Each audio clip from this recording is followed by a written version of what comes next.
If you can't get enough supply chain, join us in Orlando for GS1 Connect, one of the leading supply chain conferences where you can connect with colleagues, interact with industry experts, tap into the latest best practices, and discover how to use data most efficiently to optimize your operations and grow your business. Be one of our over 200 attending companies and engage with over 120 speakers and over 20 trading partner roundtables to expand your knowledge on supply chain management best practices. Check out the agenda to learn more about our keynote speakers and sessions. We hope to see you there.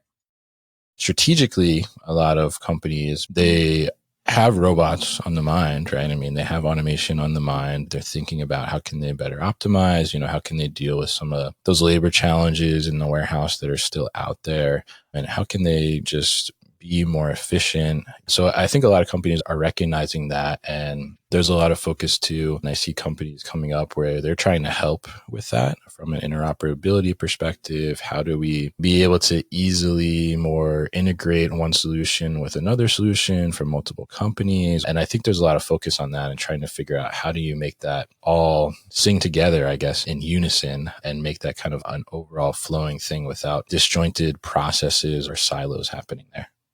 Hello and welcome to the Next Level Supply Chain with GS1 US, a podcast in which we explore the mind-bending world of global supply chains, covering topics such as automation, innovation, unique identity, and more. I'm your co-host, Reed. And I'm Liz. And welcome to the show. Hello, everyone. I hope that you're having a great day. Today, our guest is Kevin Lawton. And Kevin is actually the host of the new Warehouse podcast. So it's kind of unique, but we're excited to have him on. And he recently just attended Modex in Atlanta. And Modex is a conference very focused on warehouses and supply chains. And he's going to talk to us about some of the trends that he saw coming out of the conference. And this is a pretty big conference. There's 45,000 people that attend this per year. So let's jump right into the conversation. Kevin, welcome to the show. Thanks for having me on, Reed. It's good to talk to you. I had you on the show recently, so it's good to be on the other side of the microphone here.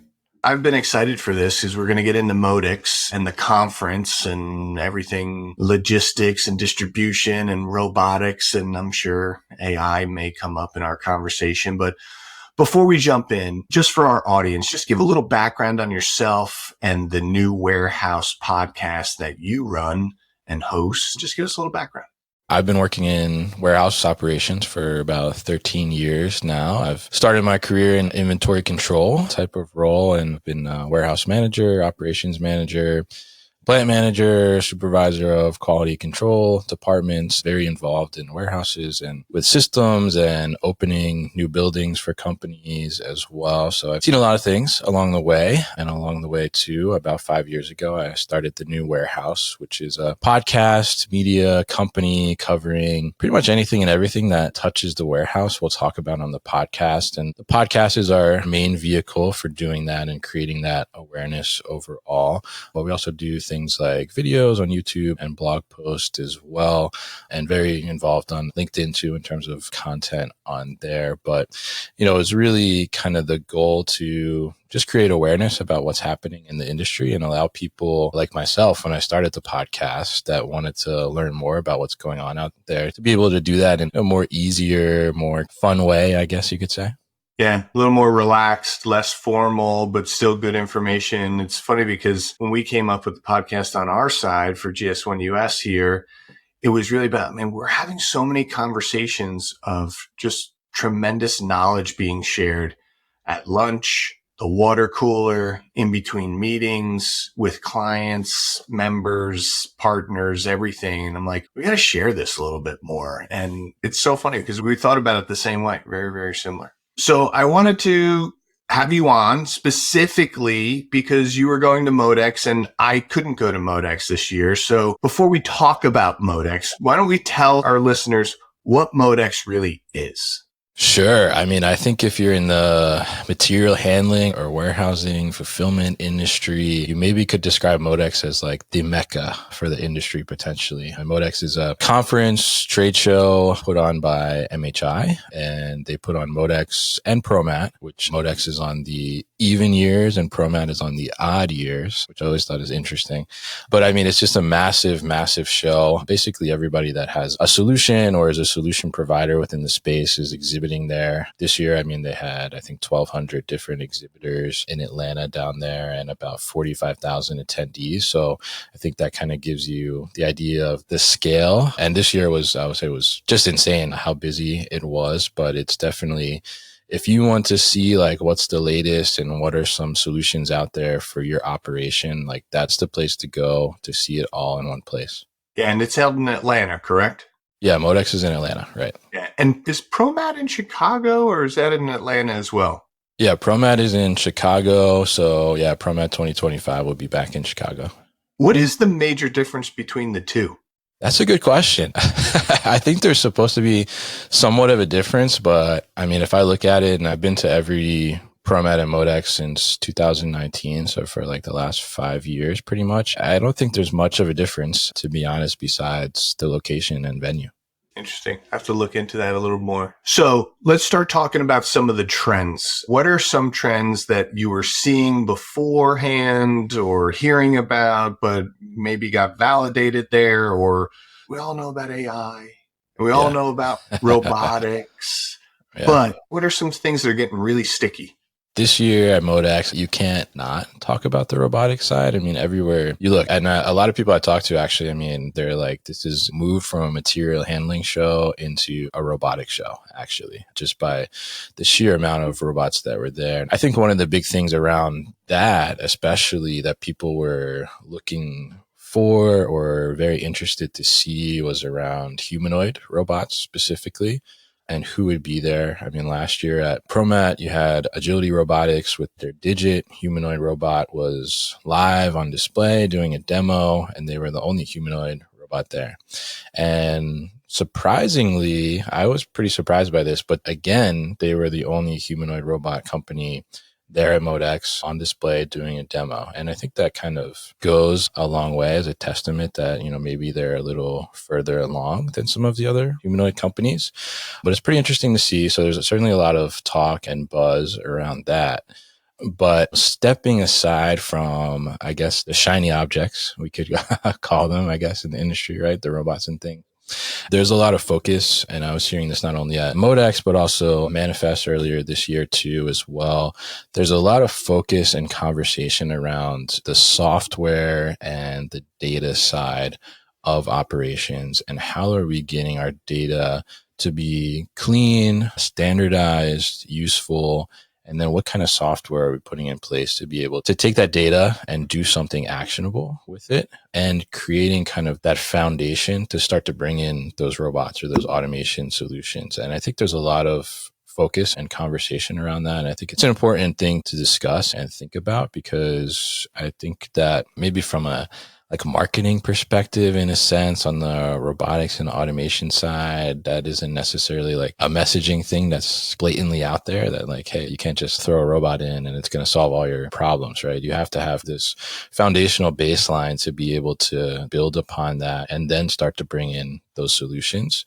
I think actually, if I look at Modex, one of my takeaways from there that I had posted about and put in our newsletter is that in the startup section that they had, you would think, I guess you talk about startups, what's coming next in the industry, you would kind of almost expect that like, hey, there's going to be like a lot of maybe potentially robotics companies in this startup group, right? And there wasn't really. The only, I think, company in that startup section was a company called Reshape Automation.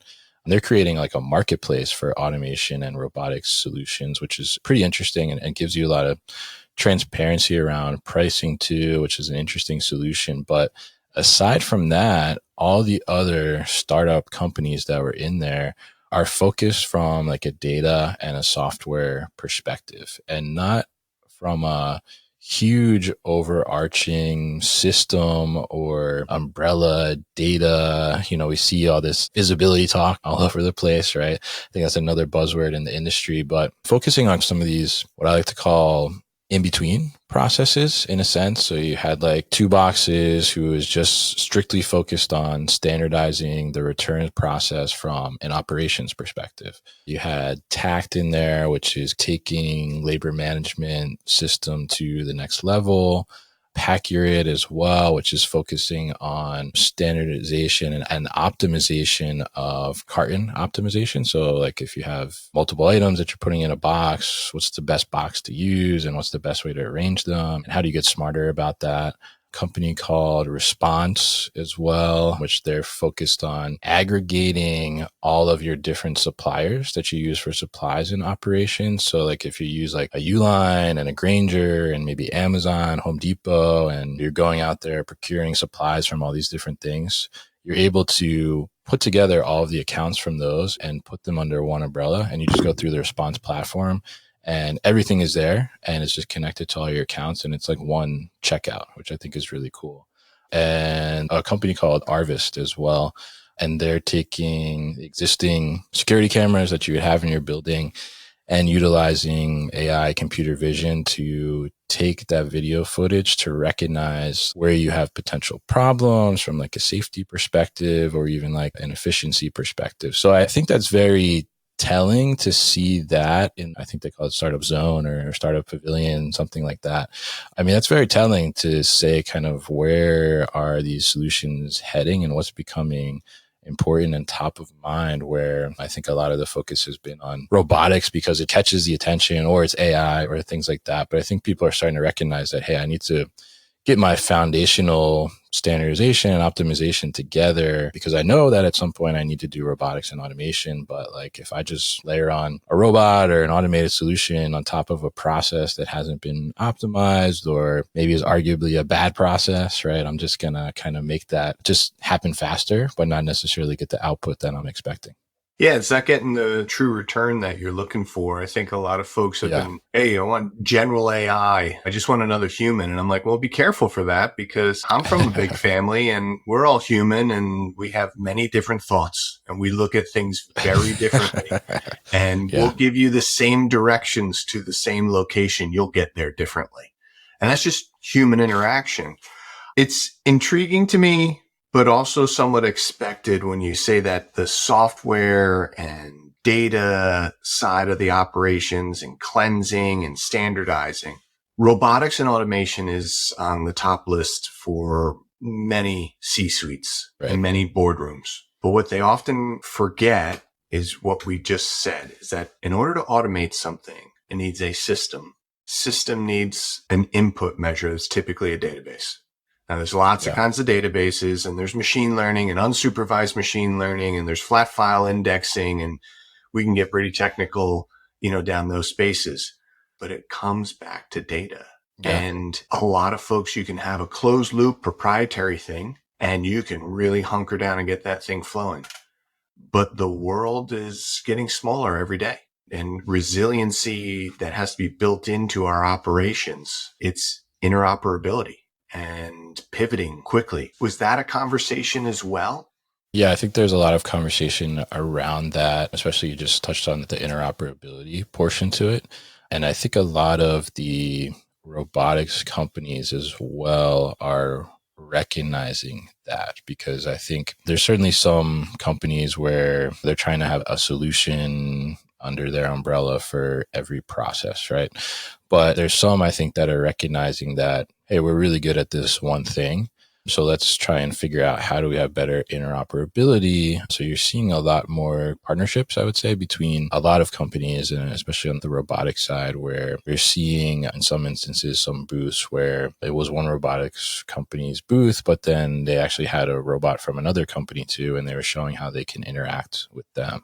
And a lot of these robotics companies too are focusing on their software for that reason, right? To be able to have better data and then ultimately have that interoperability in between with other solutions. And I think that's a huge focus, and it's a big conversation because, as you said, I mean, strategically, a lot of companies, especially on the C-suite level, as you mentioned, I mean, they have robots on the mind, right? I mean, they have automation on the mind. They're thinking about how can they better optimize, how can they deal with some of those labor challenges in the warehouse that are still out there, and how can they just be more efficient, get the same results, same output all the time without having to necessarily deal with some of the intricacies of, like you said, the way a human thinks or acts or reacts, and being able to do that smartly. So I think a lot of companies are recognizing that, and there's a lot of focus too. And I see companies coming up where they're trying to help with that from an interoperability perspective. How do we be able to easily more integrate one solution with another solution from multiple companies? Or how do we act as like an orchestration layer over top of that? So we're extracting data from one solution, from another solution, bringing that together and having that kind of orchestration within the operation to make sure that this robot understands when this robot's over here, or a person's over here, or a forklift is over here, or the trailer is in this door. So we want to send resources over here. And I think there's a lot of focus on that and trying to figure out how do you make that all sing together, I guess, in unison and make that kind of an overall flowing thing without disjointed processes or silos happening there.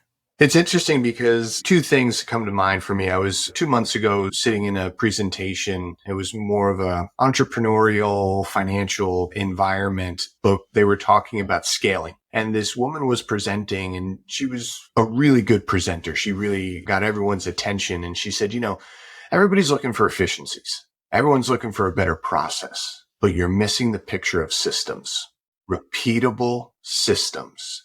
That's how you truly scale. And I'm like, oh my gosh, like that's kind of what we're doing all the time here. And then it brings me to the point I wanted to bring up with you is when we say robotics, everybody typically immediately thinks of a physical, like an arm, you're in a warehouse or you see a forklift moving on its own and it's a robot, or you're in a car manufacturer and you see the arms that are moving engines and doors and car parts and welding things together. But software automation is robotics. I'm curious from your perspective and the people that you speak to, are folks really looking at a lot of that?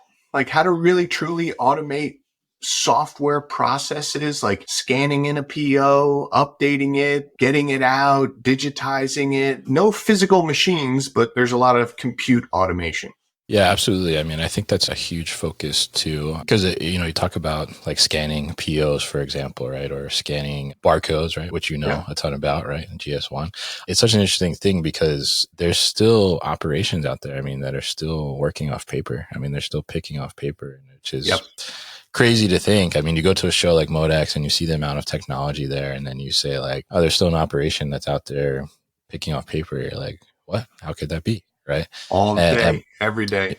Yeah. And so there's a lot of opportunities still for that to come into play. And I think companies are looking at that. And I think, they're thinking about not only from a user perspective, looking at that and trying to figure out what's the best solution there and how they do that, but from a solution provider too. I mean, there's a lot of companies that are doing very interesting things. You talked about the scanning ideas just from the perspective of handheld devices or wearable devices to be able to take care of that and capture that information through scans, or companies where they're utilizing AI in the sense where it's just taking a picture of a pallet and extracting all of the information from every barcode that's on there and then bringing that into a database so you can go through and do that, or having it automated to, as you said, go through. If it's a PO capture, then it's capturing and automatically posting that PO or receiving that PO. So I think there's a lot of focus on that. And I would say too, I see, because I'm pretty tapped into like the smaller, medium-sized 3PL market. And they're using a lot of these cloud-based WMS solutions, which are, I guess, in the grand scheme of WMS solutions, you would say a lot of them are fairly new. I mean, they may be 7, 8, 10 years old, but that's fairly new when we look at some of the legacy players that are out there. And there's a lot of people trying to figure out automations around those, and pretty interesting ones where there's for example, I guess maybe we'll stick with the PO receipt. Like I see people where they're working with a WMS and they try and figure out an automation through whether it's like a Zapier or something like that. And just like simple, the PO is received. So we have a Slack channel with our client. And once that PO is received, it creates an automation that automatically posts a message in the Slack channel of the client that says PO XYZ has been received. Those types of automations go such a long way, to your point, to be able to create those efficiencies. And I think there's a lot of people that are getting like very creative around those things. I mean, there's a guy I follow on LinkedIn, and that's like his thing. He gets like so hyped up about just creating like automations through Notion to a WMS and all these things. I mean, it's pretty interesting, and it's pretty crazy how far you can take that. And, I think it's a good reminder too, as you look at those types of things, you try to do process improvement. I mean, it may seem like, you're saving like a couple seconds or a minute, right? But you think about the vast amount of things you're doing, seconds turn into minutes, minutes turn into hours, hours turn into days, days turn into weeks, and 3 more truckloads a week. Yeah. I mean, it's all dollars at the end of the day. So yeah, I mean, I think there's a lot of focus, a lot of interesting things happening with that. Yeah, you hit on a couple of things like the Notion and Zapier and a couple of other things. I'm always looking at different ways to help automate systems that we're working with. In 2019, I went to CES and there was a lot of IoT stuff, and I'd been a little, then COVID hit. So I'm like, well, I got nothing else to do. So I started putting a lot of IoT in the house and started automating these things. It was so helpful around the holidays with the lights going on and off at different times. And there's some fun things to happen. I would encourage any listeners, if you're out there and you're working in a warehouse or distribution, logistics, I would encourage you, one, there's plenty of stuff on the internet. There's your podcast and there's lots of other DIY things, but go talk to your marketing team. Marketing teams are digitally savvy. Like somebody clicks on this link and they automatically get an email. They click on that link, they're automatically getting a post to their social media feeds, whatever it may be. And they're very, very similar in concept. And I was just told, so we have an innovation department. And I was having a one-on-one just earlier this week, 2 days ago, with one of the folks from the innovation department. And they were telling me about a 3PL that they're working with right now. And you're familiar with the 2D barcode conversation. We've been having QR codes and elevating the UPC, the 1D barcode to 2D barcodes at point of sale checkout. 2D barcodes are used for a lot of different things. So interestingly enough, this is putting it on the side of their trucks. And when it goes through the gate, it knows when it leaves. And when it goes in, it knows when it's coming in. When it backs up, it knows that it's at the doors. And that is a unique identifier of an asset. So we have a global identification asset standard. And so they're using that on the trucks and then tying it to the WMS system and tying it to POs and tying it to other things. And then it's inventory management for their own assets. How many trucks do we have out in the market today? And there's lots of different solutions that are out there already. It's not a replacement. This is an enhancement. And I was like, I didn't think of it. And it's just a very simple, and this is a low tech type of thing, but it was talking with other departments that prompted the whole thing. I think that's such a creative thing. And like you said, I mean, there's a lot of low tech, low hanging fruit, almost kind of things out there to be able to make those differences. And like you said, too, I mean, it's not only a difference in terms of just efficiency, right, on the yard checkout process, but then it also gives you higher visibility from a data perspective on the inventory of assets out there and where are they or where were they last and all those kinds of things. I mean, it's pretty amazing what you can do with some really simple solutions. And I think it's great to highlight that, especially as, you can get lost in the shiny object syndrome of the robots and all those things. And but there's so many objects. Things in between. Yeah, absolutely. Yeah. It blows me away. I mean, Excel is such a powerful solution.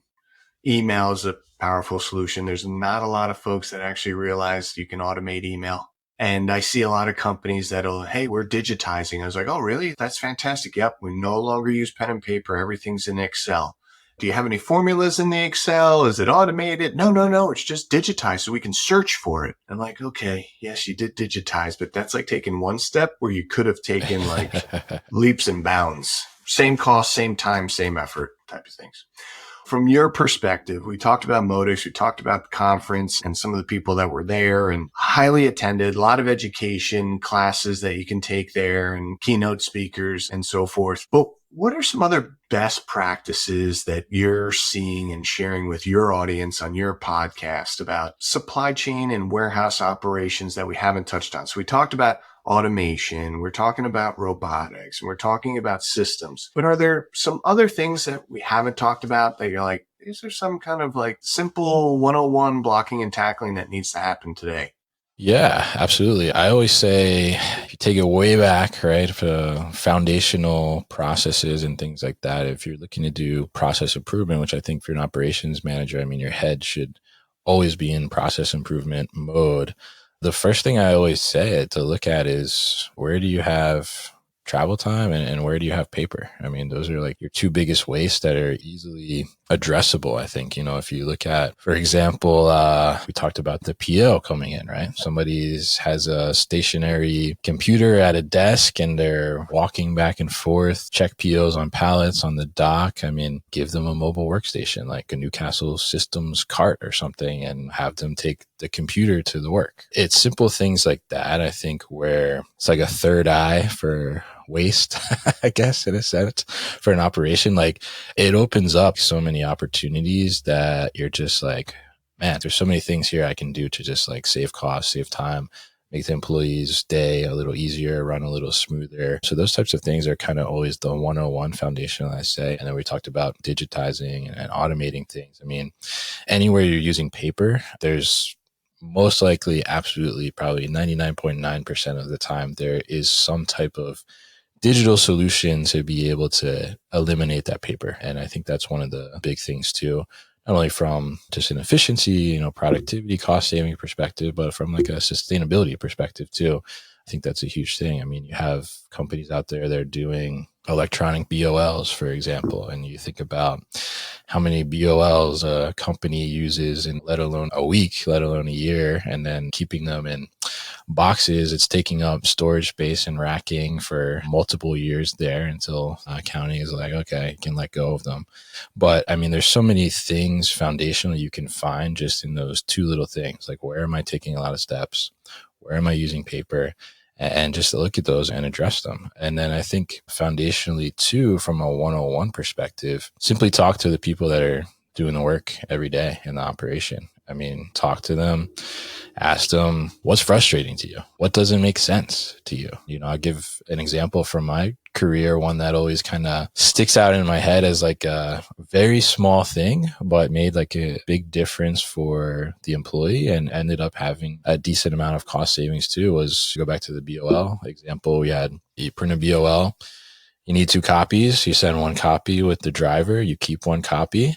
And we were doing that every day, multiple times a day, shipping 5 to 7 truckloads of LTL orders out. Every order needs a BOL, needs 2 copies. Our system would only print 1 copy at a time. There was no option to print multiple copies. So the employee, literally every time we had to print a BOL, would have to do the same process twice. It just happened. I was just spending some time with her and I just asking her how things going, just kind of observing. And I saw her do the process twice. And I'm like, wait, you can't print 2 copies at once? And she's like, no. She's like, I have to go back in and do it again.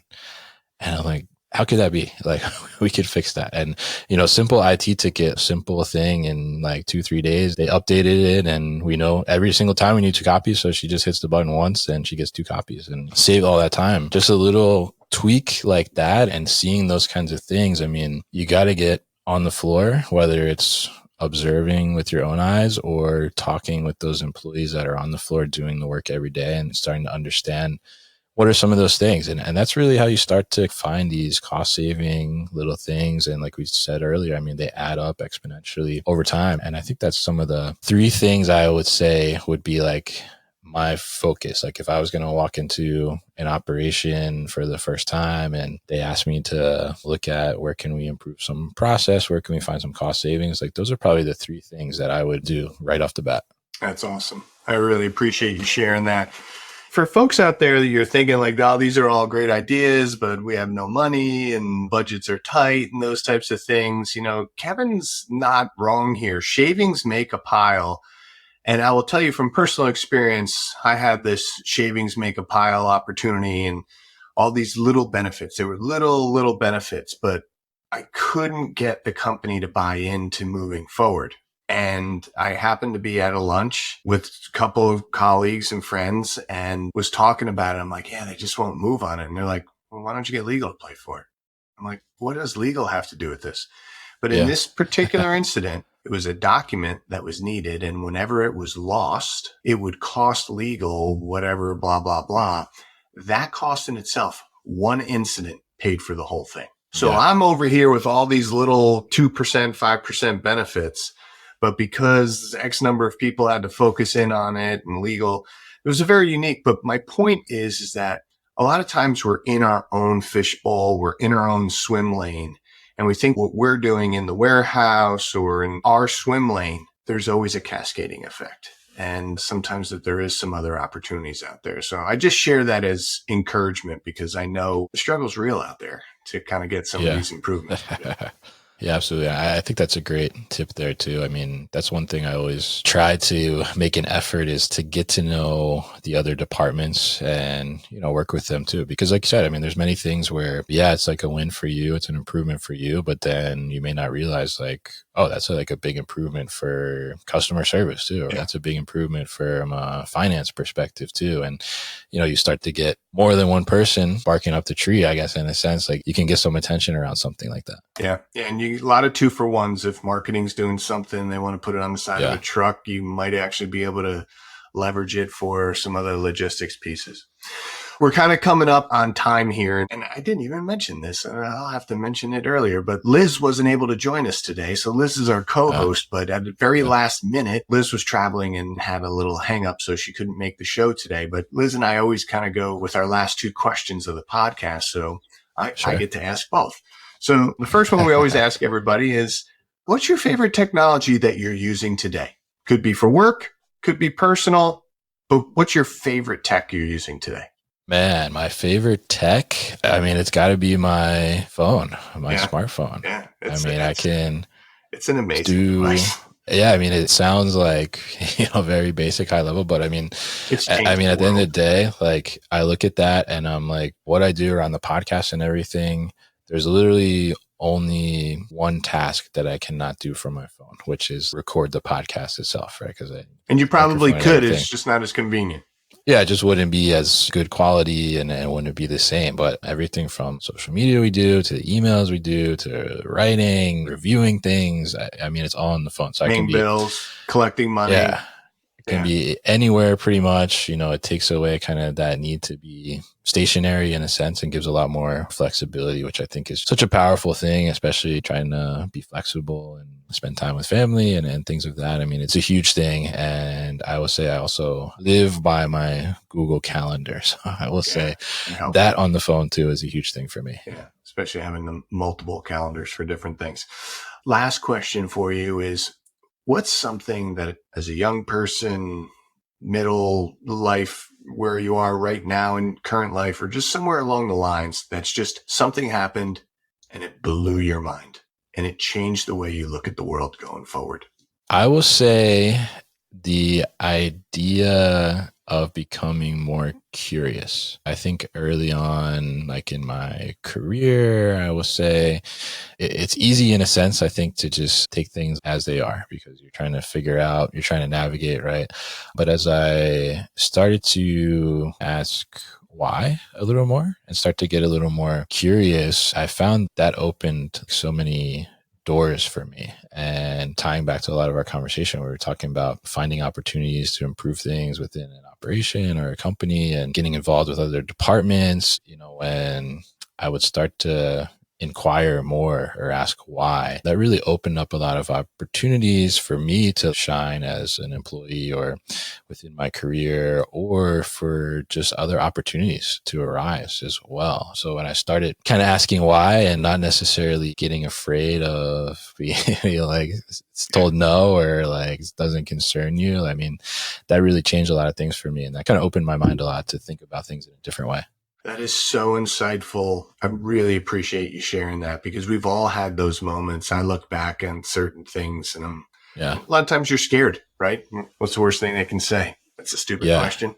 Yeah, like when you're young too, you're kind of just like, oh, I don't want to disrupt a job that I have here right now. Right. But I think like, yeah, if you go about it in the right way and you're curious, like it's going to open a lot of doors for you. Yeah, and maybe you don't ask the question in the meeting, but you ask it afterwards in the hallway, with your manager or somebody else. That's really great.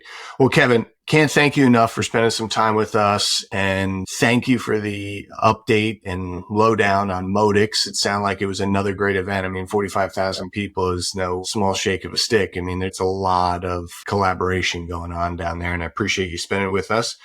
And for our listeners, I encourage you to listen to Kevin's podcast. It's the New Warehouse Podcast, and it's where you go for insights and ideas on distribution, transportation, and logistics. So, Kevin, thanks again. All right. Thank you very much, Reed, and happy to be on your podcast after we had you on ours. Thank you for joining us on this episode of the Next Level Supply Chain with GS1US. If you enjoyed today's show, please subscribe to our feed and explore more great episodes wherever you get your podcasts.